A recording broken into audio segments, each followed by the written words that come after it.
catastrophes de tout genre surviennent par surprise et prennent tout le monde de court. Pour parer à toute éventualité, donc, au Togo, des structures ont été mises en place. Les inondations constituent l'une des catastrophes auxquelles font face les populations du Togo. La saison pluvieuse ayant déjà débuté, des mesures de riposte se mettent en place. Lesquelles et comment? Nous en parlons ce soir dans ce numéro spécial au cœur de la nation avec nos invités du jour. Il s'agit du directeur général de l'Agence nationale de la protection civile, la NPC, le lieutenant-colonel Yoma Baka. Monsieur le directeur, bonsoir. Bonsoir, madame. Nous avons le coordonnateur en chef des opérations des exploitations de la NASAP, l'Agence nationale d'assainissement et de salubrité publique, monsieur David Tiako Betty, à ma droite. Mais nous avons juste à côté du colonel le maire de la commune Golfe 1, en la personne de Kwame Gomado. Monsieur le maire, bonsoir. Bonsoir, Anita. Et nous avons également sur ce plateau le premier adjoint au maire de la commune à Gouenivé 1, monsieur Kossivi Badagbon. Monsieur Badagbon, bonsoir. Bonsoir, madame.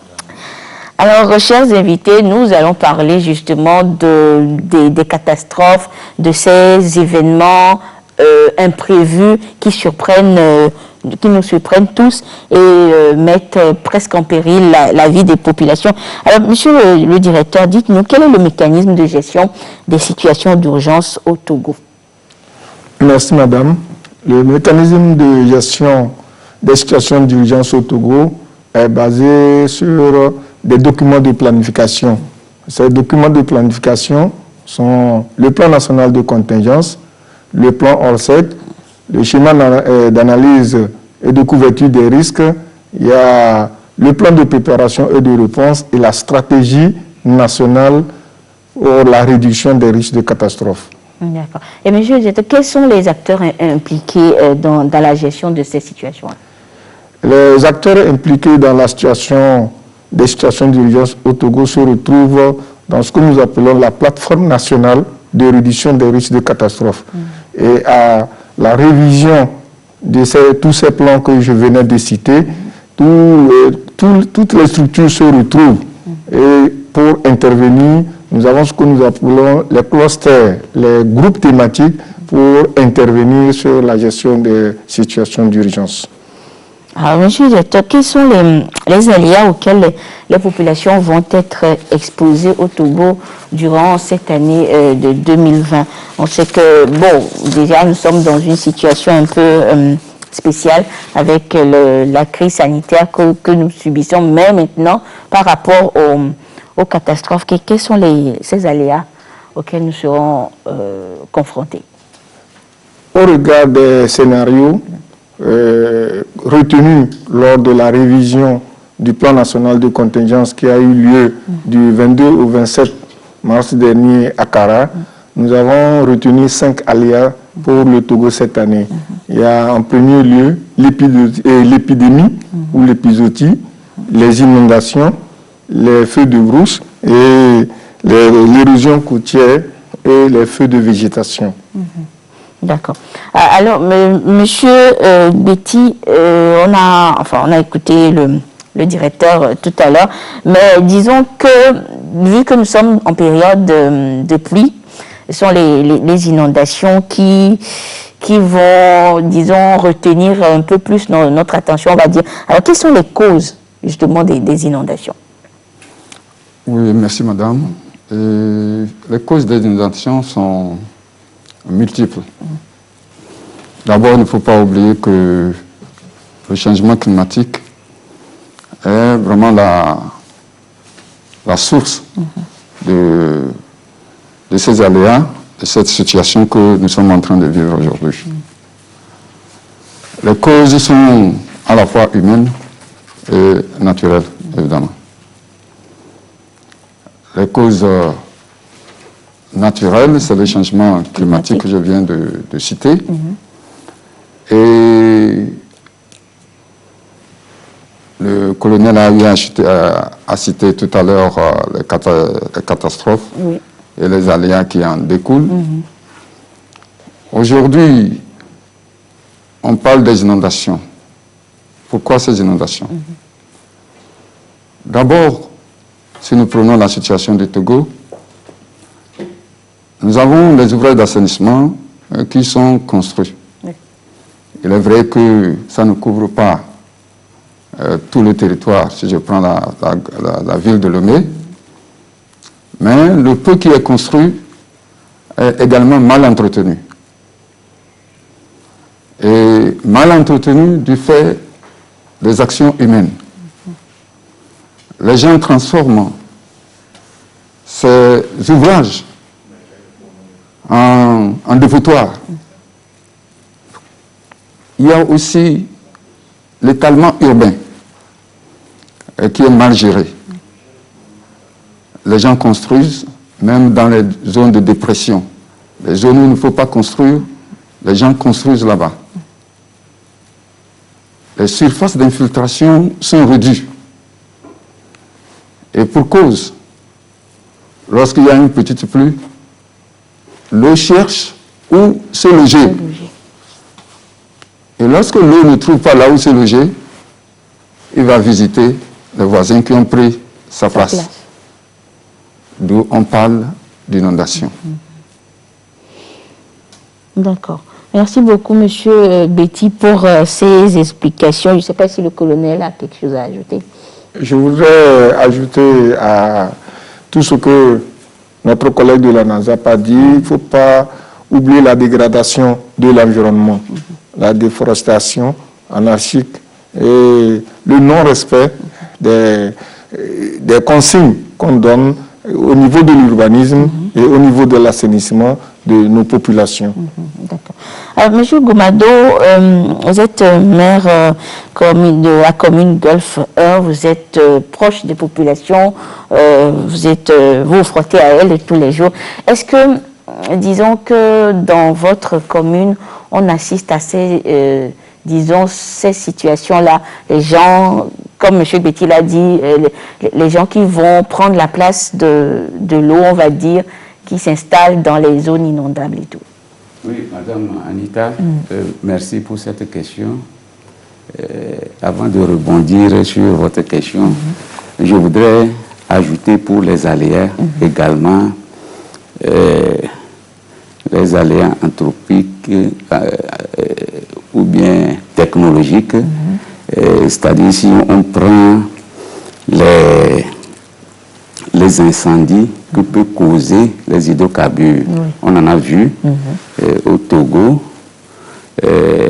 lorsqu'il y a les camions qui transportent les hydrocarbures font un accident, les gens courent pour aller récupérer. Ça là aussi, c'est un aléa qu'il faut prendre aussi en considération.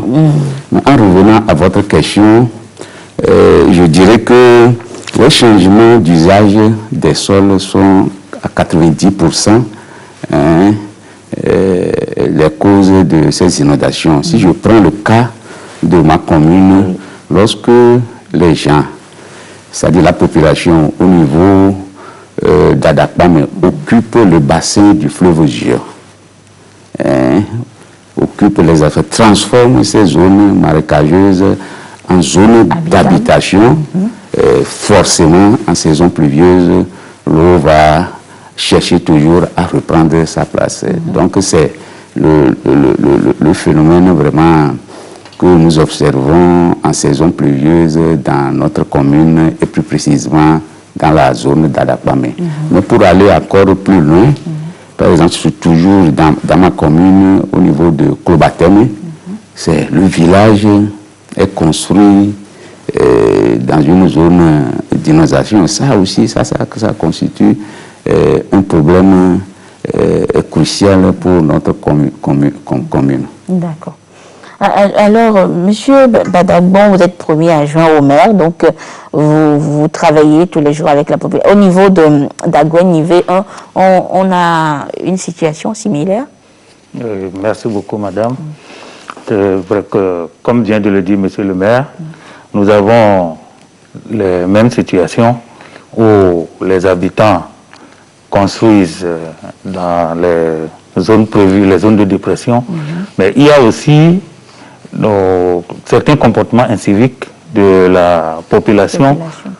Par exemple, ceux-là qui connectent les eaux usées dans les caniveaux, ça fait même que, même en période de saison sèche, on connaît d'inondations dans certaines zones.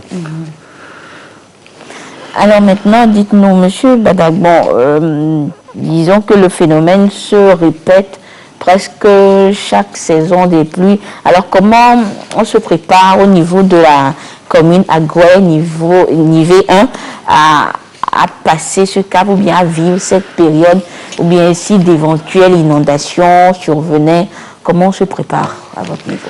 Merci beaucoup, madame. Je crois que la meilleure des préparations est d'éviter que les inondations n'arrivent.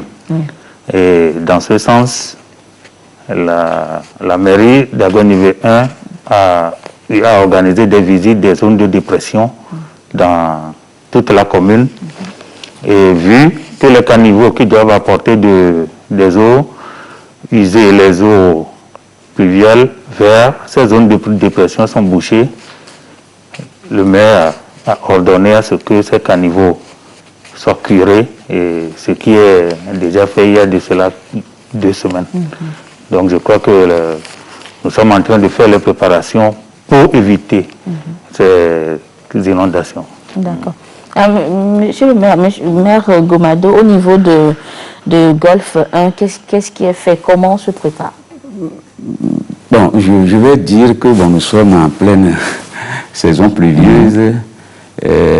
La préparation, ce n'est pas au moment de cette inondation. Moi, je vais dire que il y a plusieurs aspects qu'on doit en amont préparer. Par exemple, l'aspect institutionnel. Il faut qu'il y ait cette volonté municipale de prendre en compte l'inondation comme un défi à relever.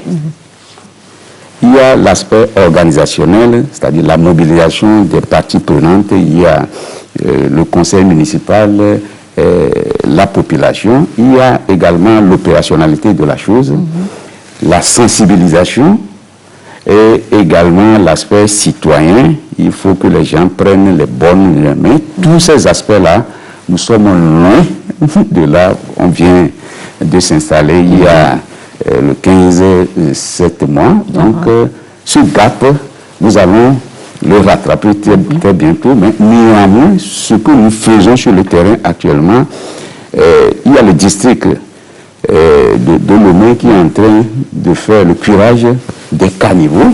Donc, nous, on suit de façon personnalisée pour voir la qualité de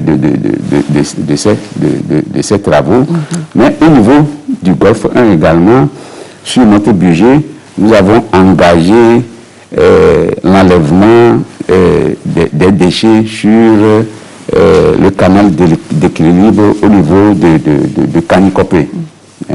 Et nous avons recensé, puisque c'est les riverains qui jettent ces déchets dans le canal d'équilibre, nous avons recensé tous les ménages le long, ce qui veut dire que prochainement, s'il y a encore ces déchets, les coûts engagés dans ces travaux, on va les diviser. C'est ce qu'on leur avait dit. Parce que tout le monde doit prendre conscience et doit avoir une compréhension, les mêmes compréhensions de ce risque que nous encourons tous. D'accord.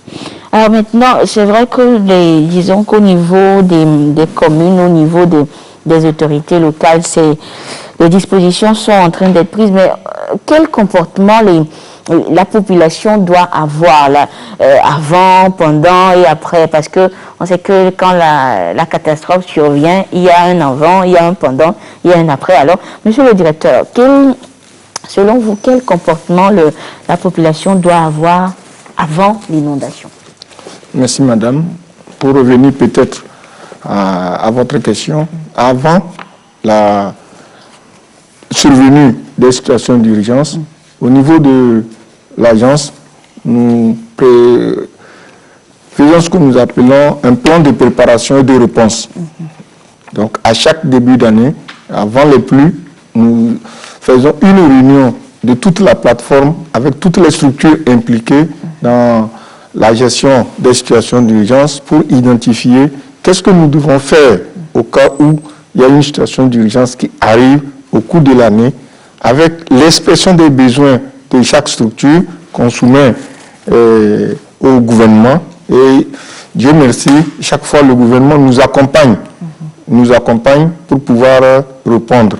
Donc on identifie aussi les zones au cas où il y a sinistre, où est-ce qu'on peut reloger. Et aujourd'hui, au niveau des communes, nous avons fait une réunion à la primature avec le Premier ministre et tous les maires du Grand Lomé pour pouvoir réfléchir qu'est-ce que nous devons faire, à identifier les zones à risque. Et tel qu'il a dit, quand on a fait la cartographie des zones à risque, et cette cartographie des zones à risque permet aux maires aujourd'hui de savoir dans leur zone de responsabilité qu'est-ce qu'ils doivent faire et quels sont les moyens qu'ils doivent déployer et à quelle structure s'adresser en cas de situation d'urgence. Et pendant la survenue de la catastrophe, si jamais on se prépare, si ça venait, donc il y a les structures d'intervention et de secours. Nous avons les sapeurs-pompiers, nous avons les militaires, tel que je l'ai dit un peu plus haut. Et chaque structure, chaque cluster, c'est une thématique. Chacun sait ce qu'il doit faire au niveau de la plateforme de réduction des risques de catastrophe. Et après, il faut repasser aussi à la reconstruction ou au relèvement. Donc, nous sommes accompagnés dans tout ce mécanisme-là avec les partenaires techniques et financiers qui nous accompagnent dans tout le système de la prévention, la préparation, la gestion, le relèvement et la reconstruction. D'accord. Merci beaucoup, monsieur le directeur. Monsieur Betty, au niveau de la NASAP, quelles sont les dispositions qui sont prises? Que fait-on peut-être lorsque le sinistre survient? Qu'est-ce qu'on fait avant pour éviter le sinistre, mais lorsque le sinistre survient, pendant et après, quelles sont les dispositions qui sont prises? Merci, madame. Et tout d'abord, il faut souligner que la gestion des inondations, ce n'est pas quelque chose d'improvisé. C'est vraiment une prévention. Ceux qui ont vécu dans les villages, vous allez voir que nos mamans, quand ils savent que les pluies arrivent, les eaux sales de la jarre, ils les renversent, ils les nettoient, en attendant que de nouvelles eaux arrivent. C'est ainsi qu'au niveau de la NASAP, l'Agence nationale d'assainissement et de salubrité publique, nous procédons aux actions préventives. Ces actions préventives, il s'agit de quoi? Le maire vient de le dire tout à l'heure, il s'agit de curage des caniveaux. Il s'agit de l'entretien des ouvrages qui ne tiennent plus, de veiller à leur entretien, à leur mise en état de fonctionnement. Nous sommes au niveau de la plateforme où nous jouons un rôle opérationnel qui part de la mise en place, la mise à disposition des moyens logistiques. Lorsqu'on a besoin d'un espace, la NASAP aménage ces espaces-là. Lorsqu'il s'agit de pompage, la NASAP appuie par les motopompes qu'elle dispose à d'autres structures qui sont aussi impliquées dans la gestion des catastrophes qui sont déjà là. Et la NASAP participe à toutes les opérations que le colonel vient de citer afin de prévenir ou bien de gérer la situation qui est déjà présente. D'accord. Merci beaucoup, monsieur Betty. Voyons donc ce qui est prévu ou ce qui est fait au niveau de la NASAP. Alors, monsieur Gomado, nous avons vu un peu déjà ce qui se fait au niveau de de votre commune, Golfe 1, mais en amont, avant que cela n'arrive, on ne souhaite pas que cela arrive, mais en amont, est-ce que vous avez des dispositions qui sont prises, vous menez des actions, vous rencontrez les populations, vous les sensibilisez? Bon, je parle déjà en votre nom. Quelles sont les actions menées en amont? Et puis maintenant, il arrive, vous avez déjà vécu des cas de sinistre dans la commune depuis que vous êtes arrivé? Non. Non, pas encore. Non, pas encore. Mais je suis sûre que, enfin, lorsque vous avez pris les rênes, en tout cas, vous avez déjà eu, vous avez pris connaissance des actions qui ont été menées durant les inondations. Alors dites-nous un peu comment se passent ces étapes-là au niveau de la commune. Oui, bon, il faut dire dans un premier temps qu'il y a ANASAP qui nous aide quand même à éviter l'envasement de la lagune qui constitue un bassin de rétention par l'enlèvement des déchets au bord sur la berge lagunaire. Et nous profitons de cette occasion pour sensibiliser la population sur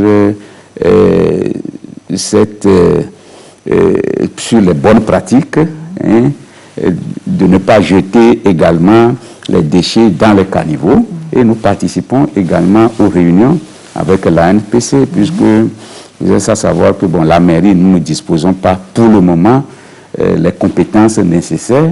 Donc on s'appuie sur les compétences de l'ANPC et de l'ANASAP pour pouvoir avoir les compétences nécessaires pour aller vers la population et les orienter. Mais également au niveau des zones où il n'y a pas encore des ouvrages, vous êtes à savoir que dès notre prise de fonction, il y a un grand projet que le chef de l'État a financé au niveau de Adakman de Sableto pour la mise en place des ouvrages de canalisation des eaux de ruissellement vers le fleuve Gior. Donc c'est l'occasion de remercier le chef de l'État puisque ce projet, c'est le comité de développement du quartier de Adakman Sableto qui a initié le projet à 80 millions de francs CFA et le coût même de l'ouvrage, le chef de l'État a vu et a financé ça à travers un programme de la présidence à un coût de 300 millions. Donc ça nous a vraiment soulagé en telle sorte que l'inondation ou bien cette saison, au moins, Adakman Sableto va au moins être à l'abri, de cette inondation. Mais c'est l'occasion aussi de discuter chaque fois avec la population sur une utilisation efficiente de ces ouvrages-là. Donc c'est la sensibilisation que nous faisons par rapport aux moyens que nous disposons actuellement.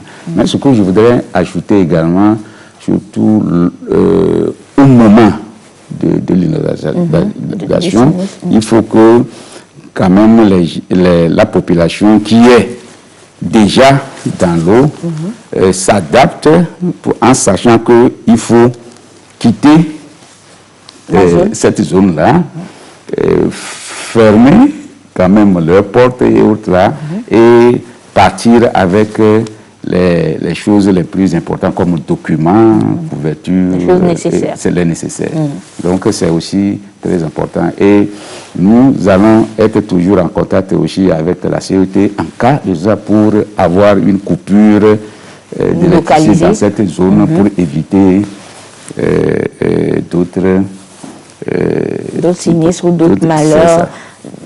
D'accord. Alors, mais après, c'était l'après-inondation, on va dire, monsieur le maire, c'est de, enfin, dire peut-être à ces populations, et ça ne sert à rien de, il y a inondation, vous partez, après inondation, vous revenez, inondation, vous partez, peut-être appeler ces populations à peut-être quitter la zone carrément. Oui. Je crois que c'est ça le rôle aussi de la mairie. Hein. C'est de penser à viabiliser les zones, à viabiliser ces zones. Je ne veux pas utiliser le terme de mauvaise planification de l'urbanisme ou bien de la ville, mais je dirais que bon, le Togolais, comme il aime investir dans le ciment, même quand il est chez lui, c'est ça, et quand il est même en dessous du SMIC, ben lui, c'est ça. Donc nous, ce qu'on doit faire, c'est quand même essayer, bien sûr avec l'appui des structures qui ont cette compétence d'avoir un schéma directeur dont normalement ça doit être intercommunal et que nous, au niveau de notre commune, nous allons approprier pour avoir une carte communale et cibler les zones à risque. Et si nous n'avons pas les moyens pour viabiliser ces zones, je crois que la mairie peut prendre sur elle d'acheter ces sites-là pour éviter à ce que les gens restent là-bas. Donc c'est toute une programmation à faire. Processus. Merci beaucoup, monsieur le maire. Alors, monsieur le premier adjoint au maire au niveau de Agouin-Nivé 1, alors quelles sont les démarches que vous organisez, que vous menez, les mesures prises? Sûrement que c'est presque la même chose qu'au niveau de la commune Golfe 1. Oui, merci beaucoup, madame. Je crois que c'est la même chose. Les mairies jouent un rôle de sensibilisateur pour que les informations ou bien les dispositions que l'ANPC prenne puissent se traduire sur le terrain en termes d'alerte. Et bien entendu, quand le moment arrive, nous sommes en collaboration directe avec l'ANPC et la NASAP pour que lorsque les structures de météo donnent des informations dans ce sens, que nous puissions les transmettre à ces populations dans ces zones inondables.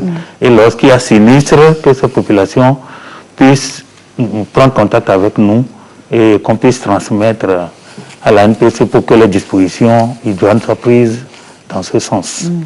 Monsieur Badabo, est-ce qu'au niveau de Agouin-Nivé 1, vous avez beaucoup de cas d'inondation? Bon, pas beaucoup. Et il faut dire que le président de la République, ces dernières années, a un bon projet d'assainissement pour la commune d'Agouin-Nivé 1. Des bassins de rétention d'eau ont été construits. Je passe par ce canal déjà pour le remercier pour ses actions. L'essentiel est déjà fait, mais nous avons un cas qui est un cas un peu plus alarmant. C'est le cas du quartier Humbi, allant vers Adouba. Et c'est un problème crucial aujourd'hui, en ce sens que la moindre pluie cause l'inondation de ce quartier. Et heureusement, un bassin de rétention d'eau est prévu dans ce quartier. Et je crois que si on arrive à réaliser ce projet très rapidement, la population de la commune d'Agouin-Nivé serait largement soulagée. Soulagée, d'accord. Oui, monsieur le maire. Au niveau de la commune du Golfe 1, le ministère de la Ville et notre ministère de tutelle, nous avons reçu une note qui nous informe que la zone du bassin du fleuve Jure au niveau d'Adakwame, il y a une importante zone qui a été déclarée propriété ou bien domaine de l'État. C'est très important parce que ce qui empêche maintenant les gens d'aller vers cette zone et construire et maintenant nous poser des problèmes. Donc ça là aussi, bon, c'est à signaler et c'est très aussi encourageant. D'accord. Monsieur le directeur, je vois que vous avez un document, c'est un document de stratégie, d'action, dites-nous, parlez-nous un peu plus. Merci madame. Avant de revenir au document, je tenais à, tel que le maire de Golfe 1 l'a dit, le projet d'assistance aux personnes vulnérables qui est logé au sein de la présidence nous appuie beaucoup dans nos interventions. Il faut profiter de l'occasion vraiment pour remercier les actions du chef de l'État à travers ce projet qui couvre tout le pays.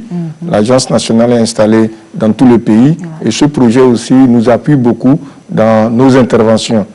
Et donc pour revenir au document, nous sommes au niveau de l'agence en train d'élaborer, c'est le document que nous sommes en train d'élaborer à l'intention des élus locaux pour accompagner les maires, pour leur dire ce qu'ils doivent faire avant, pendant et après les interventions, les situations d'urgence. Et dans ce document qui n'est pas encore validé, on attend la validation de ce document. S'il n'y avait pas cette pandémie où on ne peut pas se retrouver, nous attendons que la situation s'arrange, qu'on puisse valider ce document et le mettre à la disposition de tous les maires du Togo, après une validation de toutes les structures de la plateforme nationale de réduction des risques de catastrophe.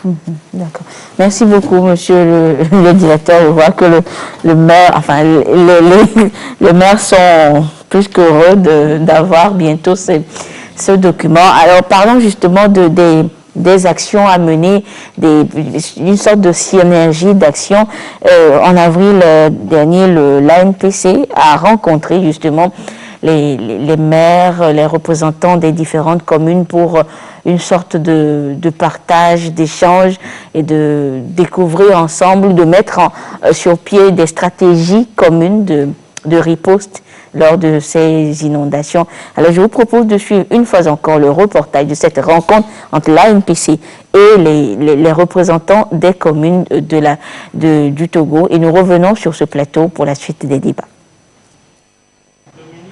C'est dans une situation de crise sanitaire liée au coronavirus que s'est tenue la présente rencontre d'échange entre les maires des communes du Golfe, d'Aguanivé et l'Agence nationale de la protection civile, ANPC.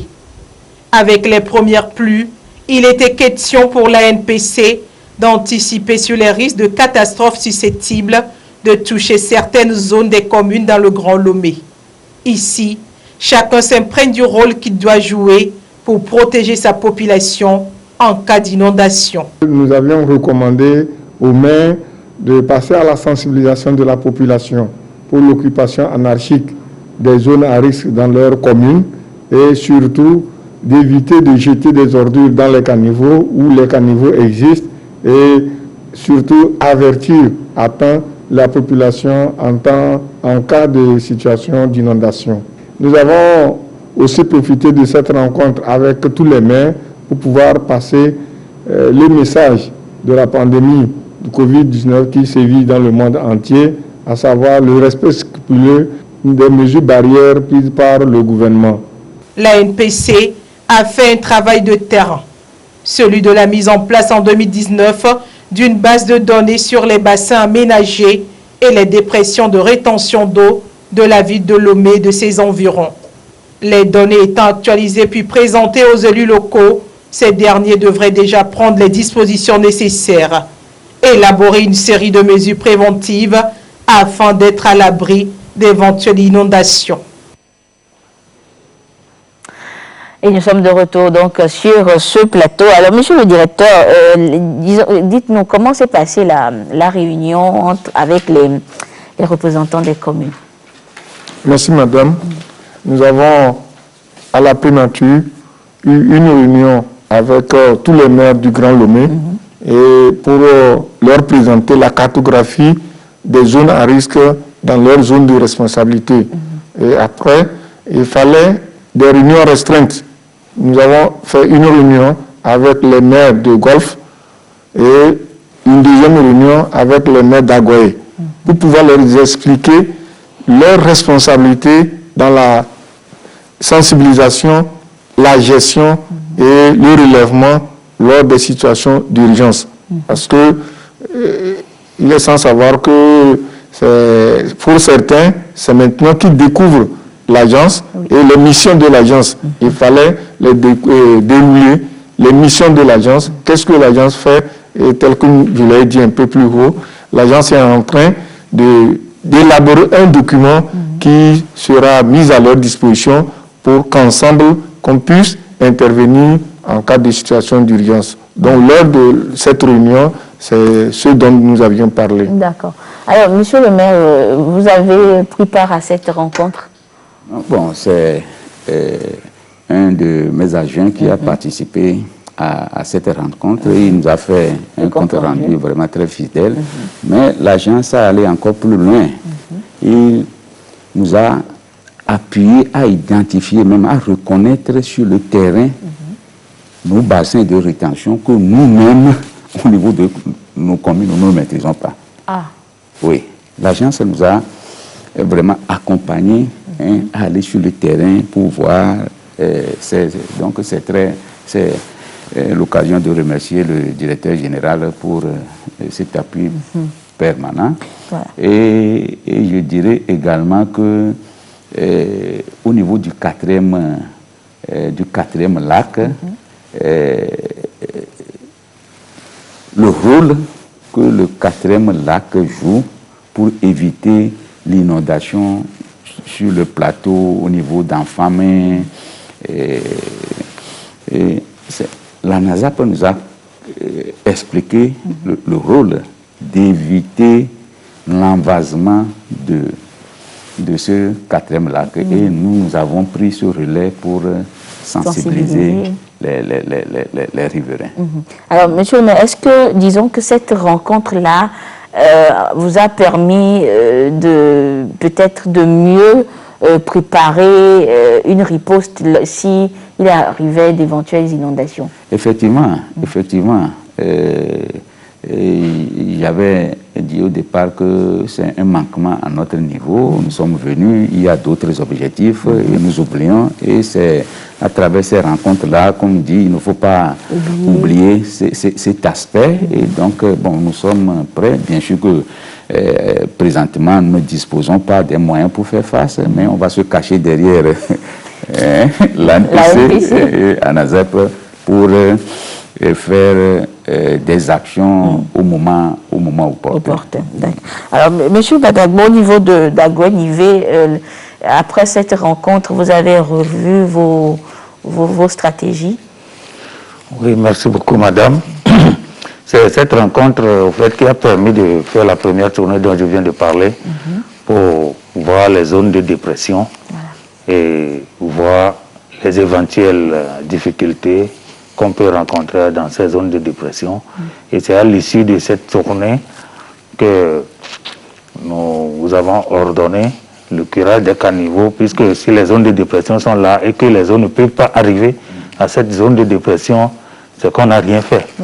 Donc, on a ordonné le curage des caniveaux, ce qui fait que les premiers pluies que nous avons eues n'ont pas fait déranger, n'ont pas causé de dégâts.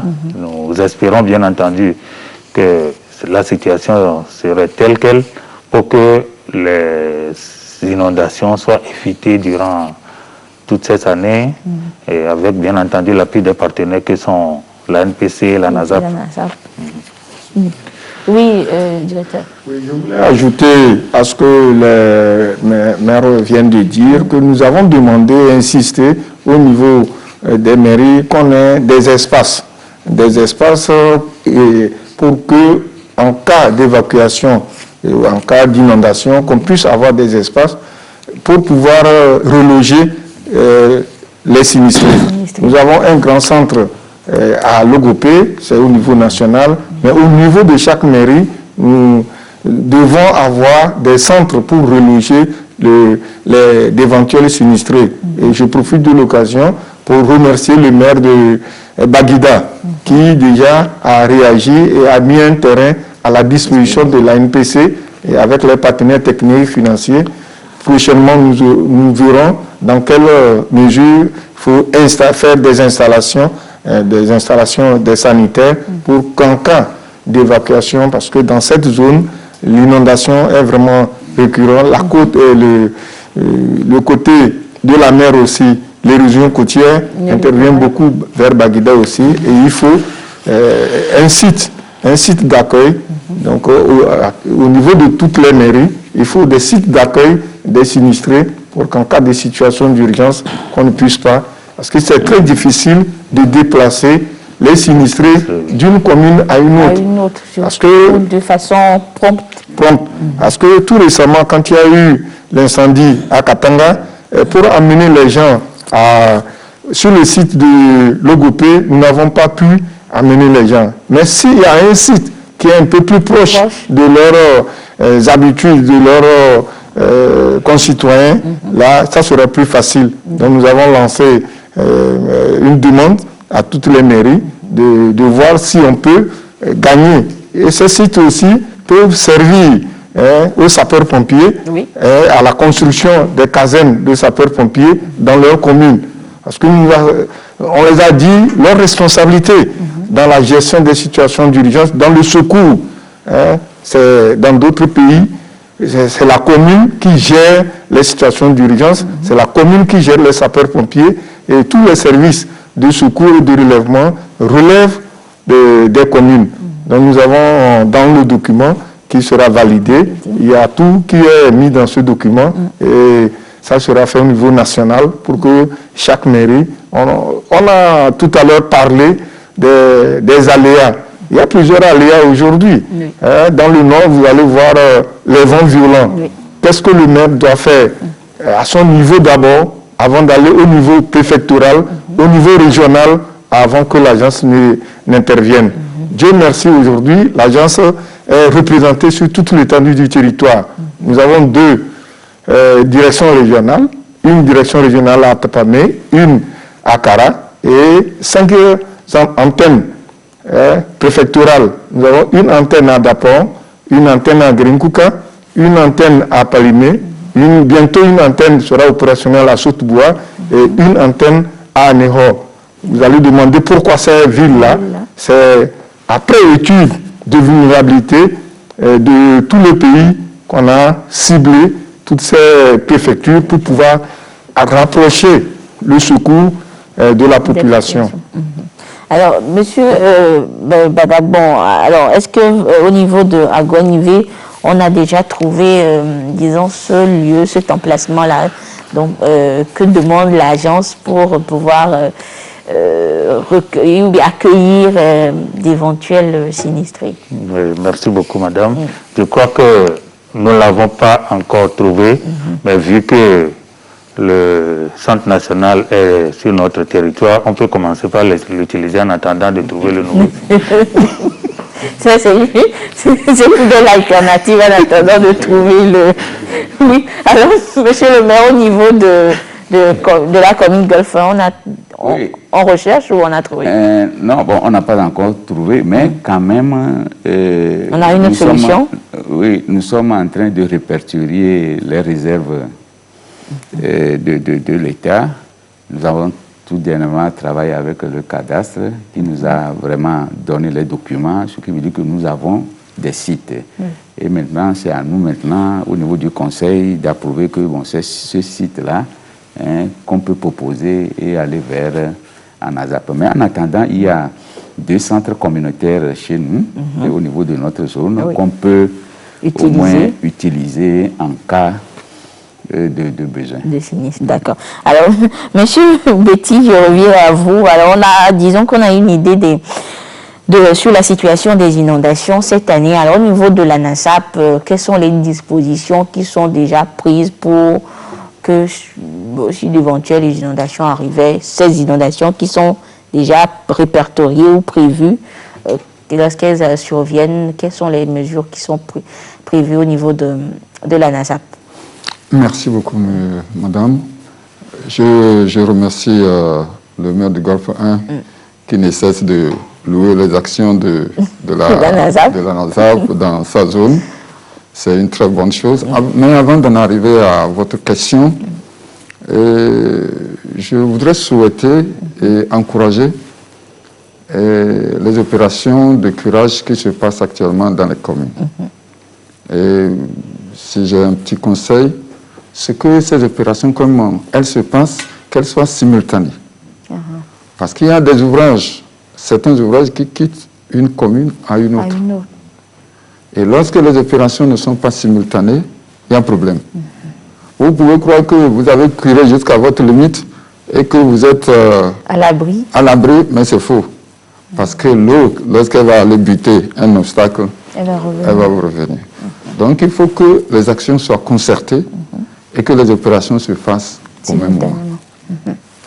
Pour répondre à votre question, il faut dire qu'au niveau de la NASAP, comme nous sommes vraiment un bras opérationnel dans toutes ces dispositions, il y a une équipe de veille qui est mise en place par le directeur général. Et cette équipe de veille est mobilisée à n'importe quand, à n'importe quelle heure de la journée, prêt à intervenir. C'est les équipements qui font notre force. Ces équipements ont été mis en bon état de fonctionnement, prêts à rebondir s'il y a une situation qui l'exige. D'accord. Alors, monsieur le directeur, je reviens à vous. Tout à l'heure, vous avez évoqué le cas disons, ces espaces-là qui sont demandés, qui doivent être trouvés pour reloger les sinistrés, on va dire. On peut comprendre que c'est une sorte de mesure prise peut-être avant l'inondation, ces mesures pré-période inondation. Alors, est-ce qu'il y a d'autres actions qui doivent être menées en amont que vous devez relever encore? Oui, en amont, nous avons ce qu'on appelle le système d'alerte précoce. Vous avez à notre niveau ici des bulletins que l'Agence nationale édite à l'intention de la population.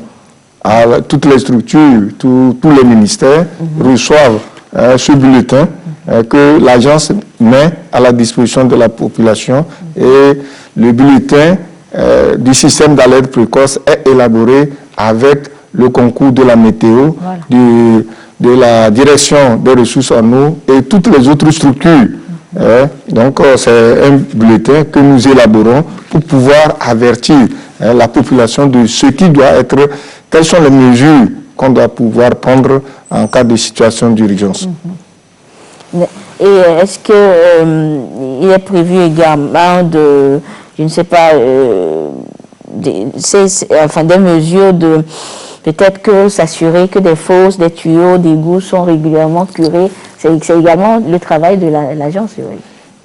Je vous ai dit que nous faisons ce qu'on appelle le plan de préparation. Le plan de préparation. Avant chaque saison, nous faisons le plan de préparation et de réponse. Et dans ce plan de préparation et de réponse, toutes les activités sont déclinées avec tous les acteurs.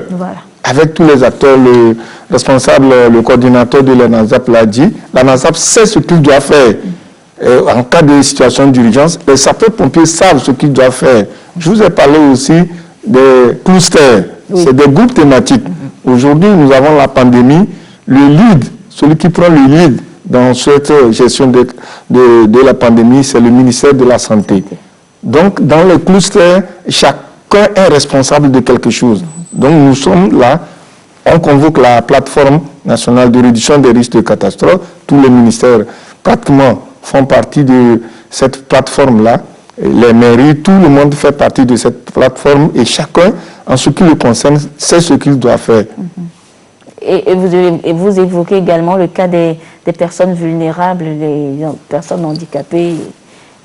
Oui, c'est les personnes âgées, les personnes vulnérables. On met un accent particulier dans les plans de préparation et dans la planification de nos documents. On laisse une grande partie pour les personnes vulnérables. Parce que ces personnes vulnérables, en cas de situation, sont les premiers à secourir. Ils sont les premiers auxquels on doit secourir les enfants, les femmes, les personnes vulnérables. on s'intéresse plus à ces personnes-là d'abord. En premier. D'accord. Alors, monsieur le directeur, au niveau de l'agence, vous avez mené plusieurs actions déjà sur le terrain. Alors, c'est l'occasion ce soir de découvrir sommairement, on va dire, ces actions. Déjà, on va voir les images et puis, monsieur le directeur, vous allez essayer de nous expliquer un peu les actions qui ont été menées.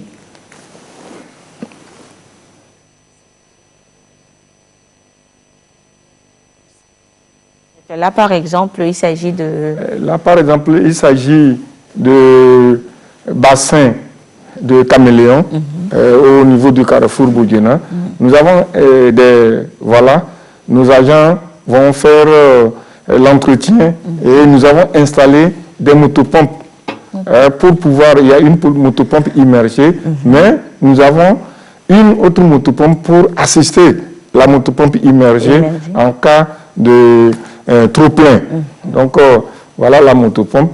Donc les agents, on se prépare, on met en place une équipe, puisque nous avons le système d'alerte précoce, avec une salle des opérations qui suit la météo et en cas d'inondation telle que vous le voyez, l'équipe est sur le terrain pour pouvoir gérer la situation. Voilà, c'est les éléments du Centre national des opérations d'urgence. Voilà, on est en train d'évacuer l'eau, le trop-plein du bassin de Caméléon. Ici, c'est au niveau de... Vous allez voir, les caniveaux sont bouchés, les éléments sont obligés de rentrer. C'est au niveau de 2 lions.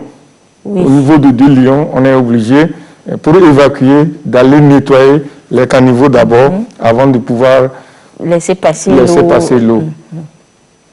Donc c'est dans les villages et dans les quartiers, quand il y a situation d'urgence, on nous fait appel, on vient avec toutes les autres structures qui interviennent pour voir qu'est-ce qu'il y a lieu de faire pour pouvoir évacuer les gens qui sont dans l'eau.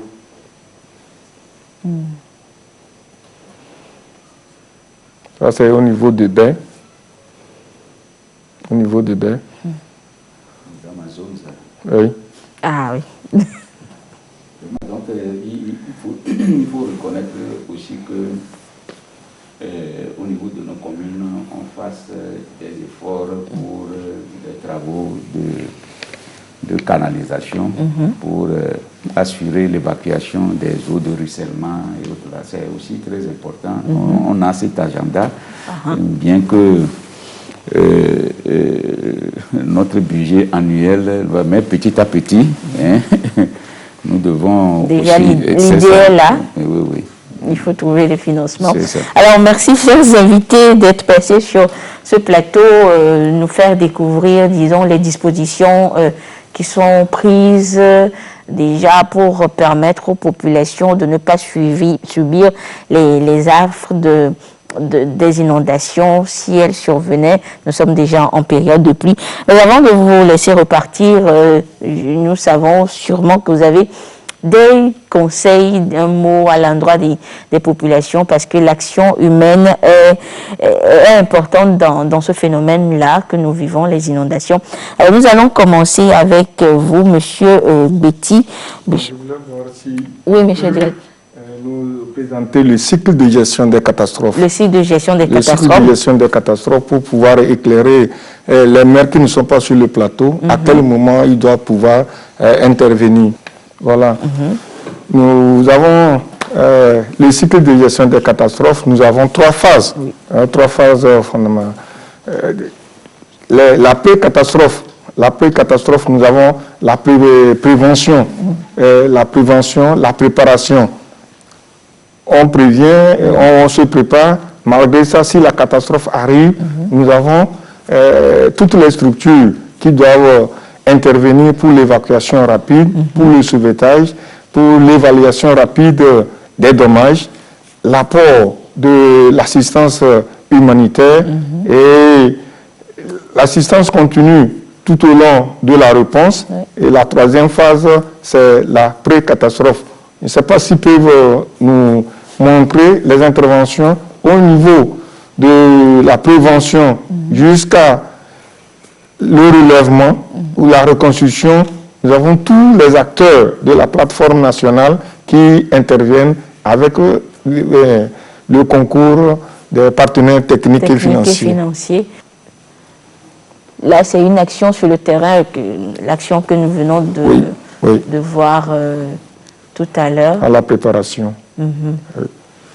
Merci. D'accord. Merci beaucoup, monsieur le directeur, pour ces explications. Alors, monsieur Betty, maintenant, je viens à vous. Si vous avez un dernier mot à l'endroit des téléspectateurs, des populations qui nous suivent. Merci, madame. Le conseil que ANASAP a donné aux populations, c'est que en ces moments où le curage est en train de se passer dans, je pourrais dire, dans tout le Grand Lomé, dans presque toutes les communes de Lomé, nous sommes associés. Et le constat amer que nous avons eu à faire, c'est qu'il y a des branchements que les populations font et qui drainent les eaux usées. Et des fois même, vous allez voir que c'est les déchets même qui viennent dans les caniveaux. Et ça, c'est vraiment dommage. Nos agents, c'est les Togolais également qui travaillent pour rendre ces ouvrages propres afin de permettre à ces ouvrages de jouer des rôles. Quand ils arrivent à ces endroits, madame, je vous assure que vous ne pouvez pas, si vous rentrez chez vous, vous ne pouvez pas manger. Qu'est-ce que ANASAP a pris comme mesure? C'est de recenser tous ces branchements illicites. Après, nous passerons donner la mise en demeure pour que les populations, les auteurs elles-mêmes puissent débrancher le travail qu'ils avaient fait. Et lorsque ces populations ne vont pas réagir, nous passerons, l'équipe d'ANASAP en collaboration avec les communes, nous passerons pour boucher ces conduites-là qui amènent les eaux usées dans les caniveaux. Donc, si j'ai un conseil à donner à notre population, c'est qu'ils évitent, de brancher les eaux usées sur les ouvrages d'assainissement qui sont faits pour drainer les eaux afin que ces eaux-là ne puissent pas les visiter et éviter les inondations. C'est très important. Merci beaucoup, monsieur Betty, David Tchakpo Betty, qui est coordonnateur en chef des opérations et des exploitations à l'Agence nationale d'assainissement et de salubrité publique, ANASAP. Alors, monsieur Badagbon, au niveau de la commune Agoueni V1, qu'est-ce qu'on a à dire aux populations? Merci beaucoup, madame. Et je crois que ce que vient de dire le coordonnateur de l'ANASAP est une réalité, puisque nous l'avons constaté sur le terrain, à leur côté. Et nous allons continuer le travail de sensibilisation de cette population, surtout ceux-là qui jettent les ordures dans les caniveaux, ce qui fait que, malgré le travail de curage qui a été fait proprement, que l'inondation que nous voulons éviter soit encore avec nous. Donc nous continuons la sensibilisation et bien entendu, l'homme étant ce qu'il est, s'ils ne veulent pas aller dans le sens de ce que nous voulons éviter, on sera peut-être obligé de faire sortir des pénalités. Et comme ça, je crois que la loi, sans ces pénalités, ne pourrait pas être efficace. Voilà. Merci beaucoup, madame. Merci beaucoup, monsieur Kossivi Badagbon, qui est le premier adjoint au maire de la commune Agoueni V1. Alors, on va maintenant à la commune Golfe 1. Monsieur Gomado. Merci, madame. Moi, je ne vais pas dire seulement quelque chose à la population, mais je voudrais dire au niveau même des autorités centrales, des autorités locales, et la population, il faut qu'on ait la même compréhension, la même conscience de ces risques d'inondation. Si on a la même compréhension, la même conscience, je crois qu'on va trouver une solution vraiment durable à ce problème. Mais pour la population, nous devons être en bonne santé. Donc les mesures barrières contre le coronavirus, c'est très important. On doit être en bonne santé pour gérer les risques d'inondation. Je vous remercie. Merci beaucoup, monsieur le maire de la commune Golfe 1. Kwame Gomado. Alors, monsieur le directeur, votre mot de fin. Merci madame, merci pour l'émission. Je tiens à remercier les maires, la collaboration que l'agence a aujourd'hui avec les maires, parce que avec la décentralisation et l'autorganisation des mairies, nous comptons vraiment travailler avec toutes les communes du Togo pour endiguer, enrayer un peu les problèmes que nous connaissons sur le terrain. Donc encore une fois, nous attirons l'attention ou la responsabilité des communes dans la situation d'urgence qui peut-être interviendront dans leur zone de responsabilité. Merci beaucoup, monsieur le directeur général de l'Agence nationale de la protection civile, le lieutenant-colonel Yoma Baka. Merci, chers invités, d'être passés sur ce plateau. Merci à vous, téléspectateurs, de nous avoir suivis. Vous avez découvert encore les mesures prises, les mesures préventives pour éviter les inondations, mais si elles survenaient, les mesures de riposte et les mesures d'urgence. Merci de votre fidélité à la télévision togolaise et ainsi prend fin cette émission spéciale. Bonsoir.